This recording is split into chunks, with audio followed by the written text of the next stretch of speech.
നമുക്കിന്നൊരു മത്തങ്ങ പായസം ഉണ്ടാക്കിയാലോ? മത്തങ്ങ പായസമൊക്കെ എല്ലാവർക്കും ഇഷ്ടപ്പെടുമോ എന്നറിയില്ല. എനിക്കിഷ്ടമാണ്.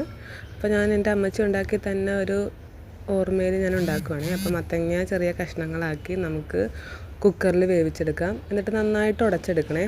ഒരു 3-4-5 വിസിലടുപ്പിച്ച് മതി. അപ്പോൾ നന്നായിട്ട് ഉടച്ചെടുത്ത് നമുക്ക് പിന്നെ ഉരുളി വെച്ച് ഉരുളിയിൽ കുറച്ച് നെയ്യ് ഒഴിച്ചിട്ട് നമുക്ക് ഈ ഉടച്ച് വെച്ച മത്തങ്ങ ഇതിലിട്ട് നന്നായിട്ടൊന്ന് ജസ്റ്റ് വഴറ്റിയെടുക്കാം. വഴറ്റിയെടുത്തതിന് ശേഷം നമുക്ക് പിന്നെ വേണ്ടത് നമുക്ക് തേങ്ങയുടെ 2-ാം പാലാണ്.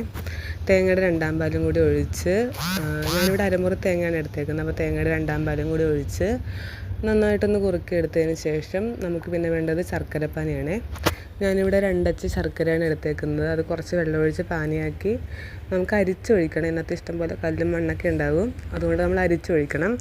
അരിച്ചൊഴിച്ചതിന് ശേഷം നന്നായിട്ടൊന്ന് കുറുക്കിയെടുക്കുക. ഒന്ന് കുറുകി വരുമ്പോഴത്തേക്കും നമുക്ക് ജീരകവും ഏലക്കയും കൂടി കുറച്ച് പഞ്ചസാരയിട്ട് മിക്സിയുടെ ചെറിയ ജാറിൽ പൊടിച്ചത് നമുക്ക് ഇട്ട് കൊടുക്കാം.